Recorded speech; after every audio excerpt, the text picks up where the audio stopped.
With the latest agriculture news from across the state and nation, it's time for the AgNet News Hour from AgNet West. Here's your host, Sabrina Halvorson. Good morning. Thanks for joining us here on the AgNet News Hour. I'm Sabrina Halvorson here with Lorrie.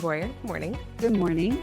We're starting out this morning talking about the bird flu. There was a case of bird flu found in a commercial duck meat farm in Merced County. Now, what's unique about this is we've been talking so much this year and last year about the H5N1 bird flu.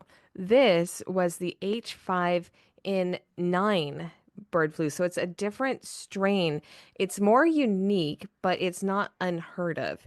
But with this being a different strain found in this commercial duck meat farm in Merced County, that brings in, a whole new situation into the mix. So now we're also dealing with a different strain. It has mutated into this H5N9 virus instead of the, N1 that we've been talking about. So again, we're seeing changes from the bird flu as it's kind of migrating through poultry flocks around the nation.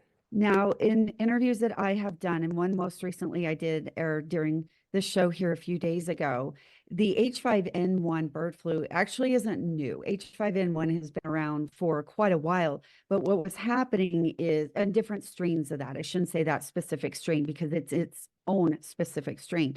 But over the years, it has just mutated. And what's causing the concern with the H5N1 I've talked about, we reported on, and everybody's seen our high egg prices, and in some cases can't even find that. Most of that a result of depopulating our poultry flocks across the United States. But it's mutating into this more aggressive form, this form that's making animals sick and now humans sick. And that veterinarian that I visited with said that they are expecting even more mutations. And that is something to be aware of. And I know in here, the World Organization for Animal Health is quoted and talks about their confirmation of this H5N9. I have to write this down because I'm used to saying one, H5N9. And the World Organization for Animal Health is on high alert because of the mutations and because it's mutating a little bit quicker than we've seen in the past even. And according to that veterinarian, who also works in a lot of biophysics and a lot of other areas besides just animals, like he has a lot of research that he's done over the years on different diseases and really specializes in the H5 strains. He also told me, and I'm not a scientist or a doctor, I'm just kind of telling you what he told me, is that once it enters the host and stays in the host for a while, then it is more susceptible to mutations. And so that's what he said are the things that we should be monitoring, watching for, and researching. That's very interesting. And I've heard the same thing too from the experts that I have interviewed on this, that these mutations happen inside the host. And I guess that what your veterinarian is saying is that by staying in the host longer, it's giving the virus more time to mutate. And by mutating, it's adapting to its surroundings. It's adapting to the situation that it's in so that the virus can live despite the harm that it causes to the host, which to me has a very sci-fi kind of feeling to it. I'm fascinated by it. I love the study of viruses. I think that they are, again, just fascinating. However, fascination aside, it is extremely bad news for our livestock industries, for our poultry industries, just because this is able to mutate like this and it can cause more damage. So, and I think that's important to consistently point out as well. This is not a risk to humans. We don't need to worry so much about that we're going to be catching the bird flu. There have been human cases, but these have been from people who work with infected livestock. Or infected, birds, also dairy cattle that it's been in. But for just us regular humans who, are not in high contact with animals, we don't need to worry about getting the bird flu so much. But the mutations in this virus it's bad news for our poultry producers. This particular duck farm, from what I understand alone, this outbreak started there back in November, right around the time of Thanksgiving. So since that time until like mid-December or early December, they had to depopulate more than 100,000 birds, nearly 120,000 birds that's a lot of their right. That's a lot of their livestock that they have now had to call off. Just in California, and I'm getting this number now from a CBS News article. Just in California, more than 3 million birds have been culled at farms around the state in the last year because of bird flu outbreaks. Now, that is the H5N1 mostly, but now we again talking about this new mutation that can make things even worse. Yes. And I also wanted to point out that there's a lot coming out right now. And I know there's a lot of suspicion on where H5N1 actually originated from. And some are saying from a lab over in China. I haven't really dived into that, but I have seen actually multiple sources say that. So there's that. I haven't dived into it to really say that. But the H5 in general is what I was referring to. And I said that's been around. The H5 strains have been around for a while. The H5N1 is the one that started causing us havoc before we got to this H5N9, which is a rarer form. And so I think that we're on high alert. I know there's some other viruses that are going around in humans that are the norovirus. I know there's some others that we're on high alert for, but it kind of makes me wonder, will at some point, Sabrina, we see kind of a merging of these? I don't know. Maybe I'm getting too far into the weeds on it, but it makes me think about at what point do we see the merging of these mutations or diseases, or is that already happening? Right. And is that possible? I really don't know how that works because these are different strains of the same virus. So, one problem with the H5N9 that I was reading from the National Library of Medicine is that with this being, they consider it a subtype of the avian influenza. So these are all subtypes of the bird flu, essentially. Um, but H5N9 uh, is worse for some types of poultry, and that could be why this duck farm was so badly stricken with it because it has it's specifically targeting ducks versus chickens, for example. So these different strains are mutating to affect for their particular host. So while we talk about poultry in a broad sense, the virus is kind of really narrowing in on ducks versus chickens versus turkey, and that kind of thing. That's the way that I'm understanding it. Again, we're radio reporters. We're not epidemiologists or veterinarians or doctors. We're doing our best that we can. Right, right. So, but I think the concern will be, will this mutate? Will it go beyond ducks? I think that's maybe the Yes. broader question, or at least my broader question. We do have to take a quick break. We'll be right back. This is the AgNet News Hour. I'm Sabrina Halvorson. She's Lorrie Boyer. We'll be right back. We're chatting this morning about the bird flu, and specifically, we started out talking about a new strain that was found in a California duck farm in Merced County. And we were talking about where did this all start? Well, I don't know anything about labs or anything like that in China, but I do know that the first cases as like this were actually found in birds in China. So, however, there are many reasons that could be. We've all seen the movies where scientists in China are creating whatever, but that's not what we're saying. They have different animal livestock regulations than we do. It makes it easier for things to spread throughout their poultry flocks. It also makes it easier for things to mutate because they have a lot of intermixing of just their animals and things like that. Mhm. And so that provides an environment where these types of viruses can, blossom a little bit more freely. Whereas we've got such a focus on biosecurity here in the United States, and that's exactly why. The one thing that I report on consistently when we're talking about things like food safety and things like that in the US is that we have so many regulations. It makes it harder for farmers, sure. It makes business harder. However, there are reasons for that. This is one of them. The regulations that we have for biosecurity are for preventing exactly this kind of thing, which is, devastating our poultry flocks around the nation. And that's why I mean, can you imagine if we didn't have the biosecurity measures that we do? Exactly. Yeah, I totally agree with you. I think these are very good points you're bringing up. Yeah, it's very interesting. The things that, again, a lot of these biosecurity measures that we have and a lot of the regulations that we have, they can be really difficult to work with. And they can make things, more difficult for our farmers and more expensive as well. However, how expensive is it when you're having to cull off 120,000 birds? Right. Yeah, Exactly. and that's not to say that this duck farm had any biosecurity issues. We don't know that at all. Not making any accusations here, but can you imagine how much worse it would be if we lived in countries where there were not these biosecurity measures?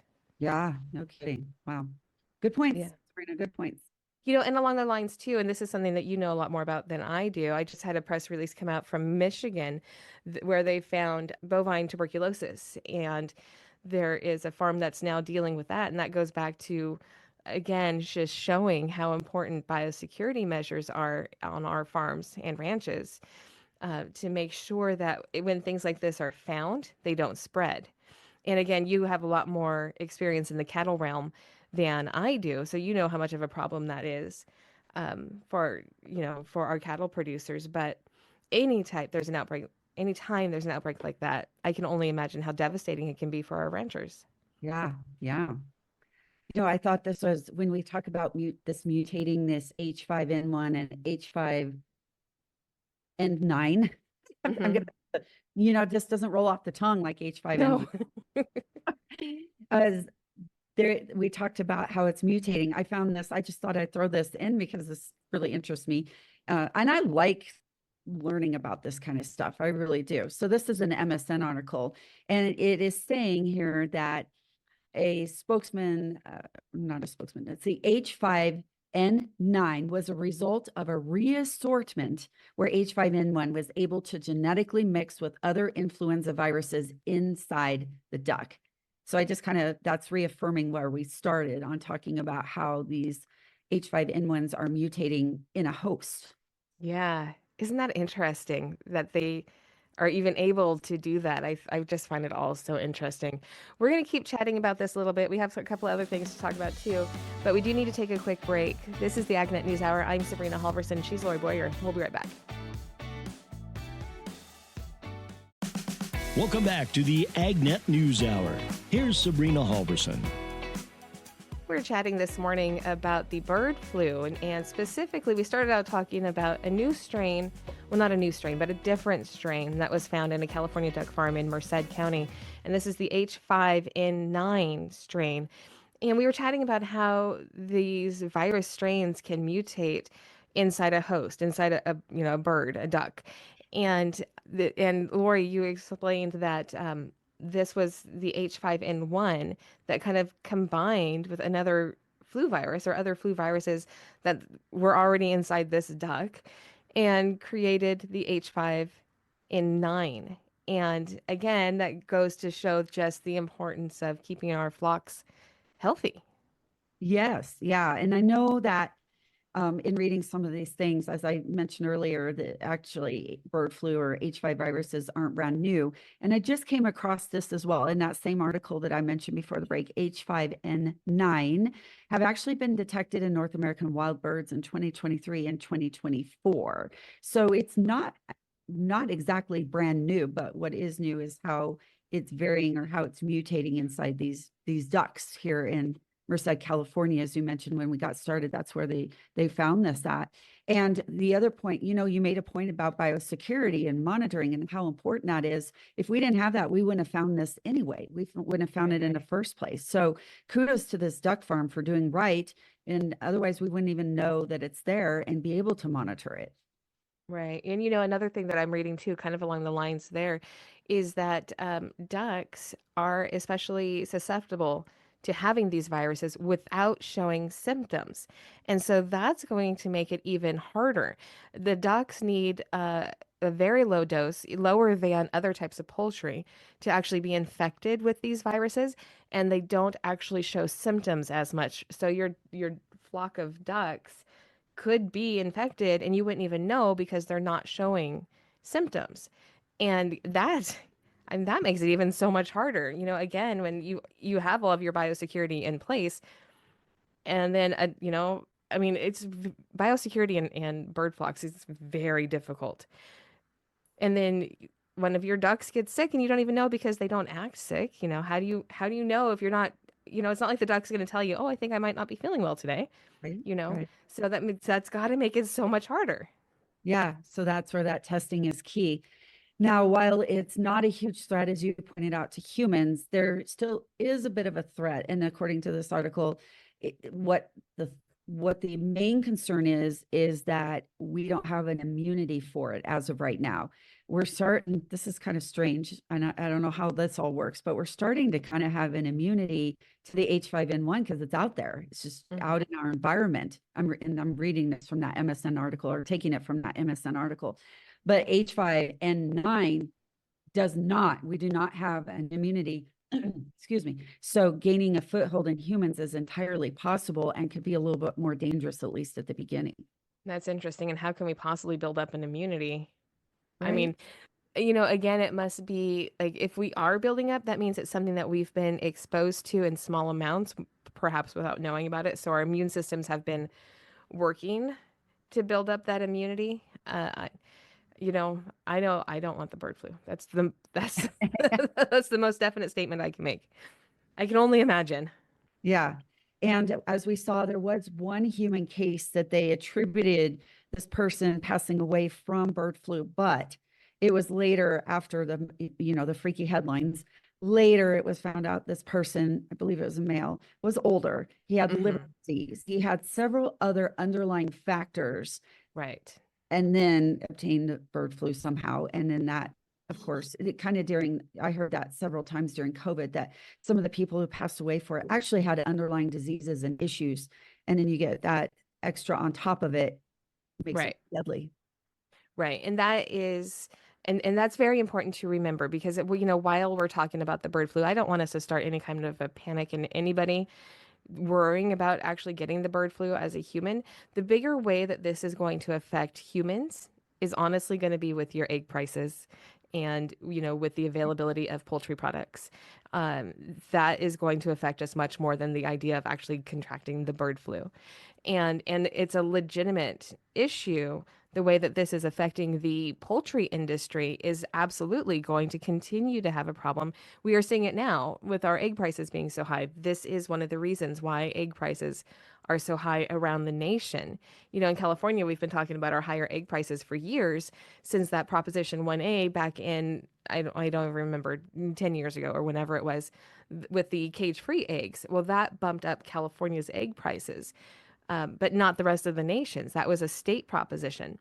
So we have kind of been used to it for a while that our egg prices are a little higher. There's been another bump, not just in California, but around the nation now with egg prices because of the bird flu, and that's creating a lack of availability. We don't have as many eggs as we used to. And of course, when supply is low, prices go higher. So we're going to continue to see higher egg prices. And I think we will also see higher prices in the rest of the poultry industry as well because of the bird flu. So we'll chat about that a little bit more. We do have to take a quick break. We'll be right back. This is the AgNet News Hour. I'm Sabrina Halvorson. She's Lorrie Boyer. We'll be right back. We're chatting this morning about the bird flu and the effects that it could have, not just on poultry flocks, but also on consumers when you go to the grocery store. We were talking about prices just before the break. And that is something, again, like I said, we started seeing a rise in egg prices in California several years ago because of the cage-free proposition. It was 1A, it was several years ago. But now the rest of the nation is really starting to see higher egg prices as well because of bird flu. So if I was at the grocery store not too long ago, this is my experience. I saw a pack of 12, the carton of 12, and it was $8. And then the next size up, 18, a package of 18, it was like $13. So that's at least the reference prices that I use when I'm talking about higher egg prices. And not only higher egg prices, but availability on the store shelves. And I was actually at a store and I bought some pre-boiled eggs because I was being lazy and I didn't want to boil my own. There was one package and I grabbed them and I went up to check out, and the lady who was checking me out said, "Wow, I surprised you found this because we haven't been able to get these in for almost a month." So Wow. yeah, that supply. And then in some cases, even if there is some on the shelves, people are being restricted to buying maybe 1 or 2 cartons, kind of depending on where you're at, what city you're in. Yeah. You know, I see a lot of jokes online about people getting their, their backyard chickens and things, but I'm starting to understand. Now, we had chickens when I was a child. We had backyard chickens. We were apparently early trendsetters back in the 80s with our Oh, little backyard coop. I hated it. I absolutely hated those chickens. I hated collecting the eggs. I did not like eating the eggs. I hated, they smelled, the chicken smelled. I hated everything about it. Now I'm thinking, honey, can we build a coop? no, I know. My husband and I just had that same conversation. We've had chickens on and off throughout the years too. Now I had a little larger space, so it wasn't quite as bad because they had their coop out back and they can roam out back. Our issue was the neighbors' dogs kept getting them, but Yeah. Hmm. but I'm to your point. I mean, we're having those same conversations in our household as well because of this. And then I've also seen where people are advertising, homegrown eggs, and they're also asking those higher prices. But I guess, that's what the market demand is there, and people are willing to pay. They want to pay them. People like their eggs. And we Yeah. not only, eggs for health and scrambled eggs, but in think of all the baking and even when you Yeah. go to a restaurant, eggs and almost everything, right? Any bread or pasta or anything like that. Yeah, you're right. I mean, eggs are in just about like Mhm. everything. I mean, I know probably not everything, but I do a lot of baking, I do a lot of cooking, and we use eggs quite a bit. And that's I think we actually use eggs less than most people do. But eggs have become such an important part of our diet. To not have that availability and to have these prices going high, that's hard on a lot of people. It really is because it used to be what we consider a more reasonable or cheap source of protein. Yeah. Good way to get your protein in. You can do so much with them. You can, put your ketchup or your hot sauce on them if you don't like just plain eggs. I mean, there's so much you can do. Yeah, yeah, you're right. They're very versatile and you can use them in a lot of different ways. And they used to be the cheap, easy food source. You know, I remember back to being a young single mom trying to feed my kids. And when there's not a lot of money, you get eggs and you make some boiled eggs or whatever. You want to get fancy, you make some deviled eggs. But that's just not the case anymore. Eggs are becoming the food of the wealthy. Yes. A good way to look at it. I hadn't thought about that, but I think you're right. I might also point out in this discussion that while we're talking about egg prices due to the depopulation of birds because of the bird flu, there is another factor at play here that may be not talked about quite as much, and that is the fact of trucking shortages, of driver shortages, the refrigerator transportation, just not having enough people and enough trucks out on the road to deliver not only eggs, but other cold food products. So there is some of that is at play as well. And that is forcing some of the wholesaling prices to change, which of course affects what we see at our local grocery stores. Right. Yeah. So there are a lot of factors at play here, not just, obviously, not just the bird flu.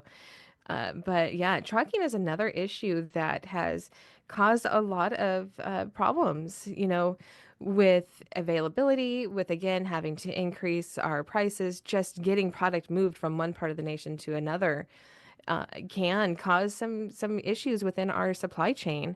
For especially for agricultural products, because a lot of our agricultural products, these are things that are time sensitive, even if they're frozen. A lot of our produce is frozen and then shipped, which is unfortunate because there's nothing like our fresh California produce. But even with that, that has to rely on such a timely schedule. Anything that sets it off can really be very devastating to that industry. Right, right. And then of course we could go off on that a whole different like leg of this journey when we're talking about trucking and shortages and electric vehicles, because I remember covering a story in California about not having enough electricity to power the reefers, to power the trucks that are delivering these perishables. I know I'm getting off a topic a little bit, but there's so many other little factors that play when we're talking about issues like we are here today.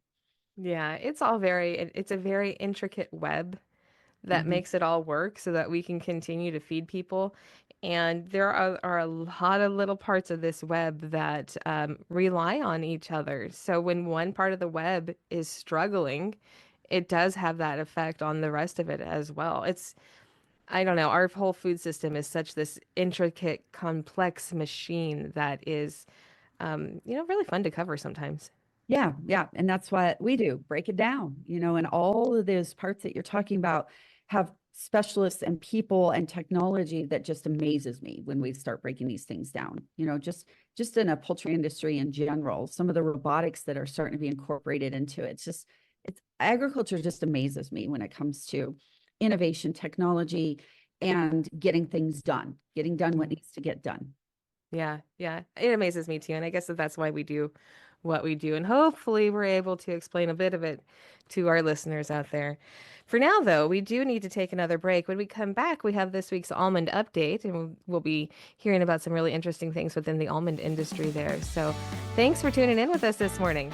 This is the AgNet News Hour. I'm Sabrina Halvorson. She's Lorrie Boyer. We'll be back in just a moment. Welcome back to the AgNet News Hour. Here's Sabrina Halvorson. It's time for this week's Almond Update, brought to you by the Almond Board of California. Find them online at almonds.com. For this week's Almond Update, we have an excerpt of an upcoming podcast from the Almond Board of California, their Almond Journey podcast. This is with Almond Board's Director for Marketing for North America and China, Laura Marine, who is talking about Coach Prime, Deion Sanders, and the Own Your Prime campaign at the Radio Row leading up to the Super Bowl. Here is the excerpt of that podcast. Yeah, there's some really exciting things happening right now. So our current partnership with Coach Prime goes through the end of July of 2025. So we still have the whole rest of, this upcoming year with him, which is super exciting. So we had a really strong fall, leveraging as much as we could around the football season and the college football season and making sure that our message was showing up when there's so much talk about him. But, just announced earlier this week is that the CU Buffs are going to the Alamo Bowl, which is great. So it's a pretty high profile bowl considering everything. So we'll be advertising around that, which our team is really excited about. So we'll have a presence within the Alamo Bowl. And then Coach Prime, then there's also going to be some potentially really big Heisman news. That'll be announced this weekend. So hopefully it will be Travis Hunter and just more for, Coach Prime and the Buffs, and hopefully some good connections to California almonds there. And then, the other big thing we're really working towards is the Super Bowl. So last year, Coach Prime represented California almonds at the Super Bowl, and he's going to be doing that again this upcoming year. And so what happens is, as part of the Super Bowl, there's this big event called Radio Row, and it's essentially just all of the top journalists are there at the Super Bowl just trying to get stories. Yeah. And that's their job. And but you can't get into that unless you have a really high-profile spokesperson or a really amazing story. And so luckily, Coach Prime is our ticket into Radio Row. And so many members of our PR team, they've been in the industry for decades, and they've said, I've never been able to make it into Radio Row. And it's like a career dream of mine to be at Radio Row. And so the fact that we were able to do that last year with Coach Prime and then do it in a second year, it's a really big deal for California almonds. So what that means is the Friday before the Super Bowl, Coach Prime will go to New Orleans on our behalf. He'll spend 4 hours that Friday morning just hitting media interview after media interview. And I mean, it's like 15 media interviews he'll do. We line up like top tier media, combination of the biggest sports outlets and then just general kind of lifestyle media. And he'll be there speaking on behalf of California almonds. So, and I think what's so great about it is he did this for us last year, and it generated some awesome coverage. Like, he was on ESPN First Take, giving Stephen A. Smith like a snack pack of almonds of him on it, and they were all talking about it. I mean, so it's been so fun. But Coach Prime has gotten just more and more comfortable. Like, you can tell almonds are now a part of his life. Yeah. Like, he has fully embraced almonds. He loves them, and he can just speak so much more naturally and authentically to almonds and the role that they play in his life now. So we're just really excited for him to just go meet with all these journalists and just truly deliver the story in a way that's really authentic and compelling to him. That's incredible. Yeah, it's going to be awesome. I mean, is this obviously the outcomes of this are kind of as good as anyone could have possibly hoped. But in general, this kind of partnership with influencers, is this kind of where marketing is going in general? I mean, I think so. It's especially with just how ingrained social media is into everyone's lives and how impactful influencers can be. I mean, Coach Prime is like an influencer on like the largest scale, right? I mean, he's a celebrity spokesperson, but then just even using influencers, they're just more every day. It's such an effective way to get your message out to consumers. And I mean, that's really how consumers get their information now. It's not necessarily from TV ads, although we still really leverage that, but it is around like who is showing up in their Instagram feeds or TikTok. And I think that's another great thing we've been able to do with the Own Your Prime campaign is we've gotten so much content, and what we share with the industry so much is the TV advertising, but we've gotten so much content with Coach Prime that, he posts on Instagram on our behalf. We have all of these different TikTok ads with him. And then we even also do we leverage other influencers as well on TikTok, on Instagram to help tell our message. And so it's a very well-rounded approach. So even though Coach Prime is the thing we always talk about and that we're featuring, we have a host of other spokespeople and influencers that we leverage to make sure that we're getting this out in as many ways as we can. Sure. This is brought to you by the Almond Board of California. You can find them online at almonds.com. You can also head over to our website, agnetwest.com, for a link to the Own Your Prime campaign on the Almond Board website. This is the AgNet News Hour. We'll be back in just a moment. Welcome back to the AgNet News Hour. Here's Sabrina Halvorson. We're wrapping up the day today with some ag news. USDA Rural Development, in conjunction with local and regional cooperative development centers, provides support to assist in economic development, such as with a poultry co-op in Virginia. Rod Bain reports. Cooperative. In the sense of an economic business model, the word implies partnership. That has been the case for almost 2 decades between USDA's rural development and a collaboration of Virginia State Agriculture, Land Grant University, and farmer organization partners called the Virginia Foundation for Agriculture, Innovation, and Rural Sustainability. I think we've helped producers and agribusinesses and cooperatives apply for a little over $20 million in different grant and loan funds just in 2024. I think the success really comes from being able to leverage the USDA federal dollars onto the ground here in Virginia. Whitney Perkins is Assistant Director of VA Fairs.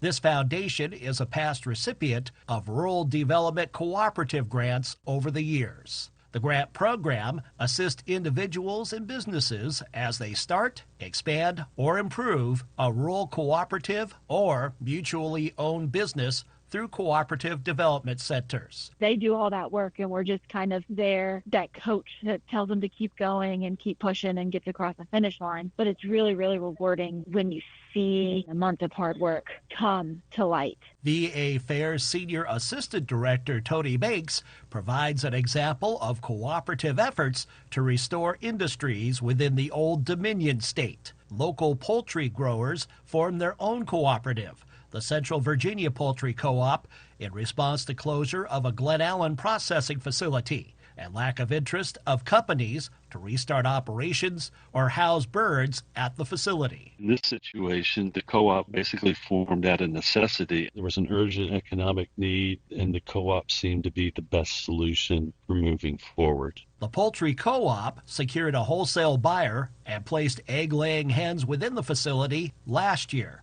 This year, Central Virginia Poultry Co-op expects to expand its membership, as well as the size of their laying flocks. When we talk with groups, we're not saying you need to go form a co-op. It's like, let's look at the whole picture. Let's see what the dynamics of your group, where are you financially, what's the potential market need, what's the potential market impact. If there's an economic need or a social need or whatever, and there's no commercial or other nonprofit entity that either has the ability or willingness to step up, then I think the cooperative structure can be an effective means to fulfill that need. I'm Rod Bain reporting for the U.S. Department of Agriculture in Washington, D.C. As immigration takes center stage with the Trump administration, farm leaders are keeping a close eye on the issue, especially as it relates to their guest workers. Mike Davis reports. North Carolina Farm Bureau President Sean Harding says foreign workers are critical on the farm. And when you start thinking about sweet potatoes, very labor-intensive vegetable crop, blueberries, very labor-intensive fruit crop, even the Christmas trees is a very labor-intensive crop. And so, all of these things that we're doing, we have to have a lot of labor. Harding says the H-2A guest worker program is essential to ensure there's sufficient farm labor. That's the predominant way that farmers are getting this labor. It's a great program. It's an expensive program. And so those costs obviously either have to be passed on from the farmer to the consumer.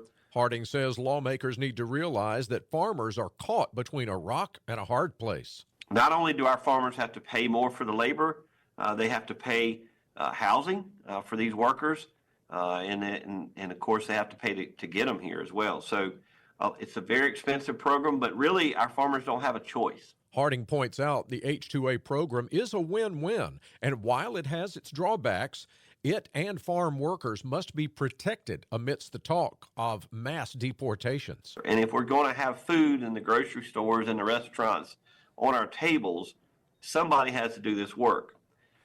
We're big proponents of H-2A program from that standpoint, because that money goes back and supports people in these other countries and does good work for them as well. According to the American Farm Bureau, H-2A positions increased by 2% in fiscal year 2024, 6,000 more than FY 2023.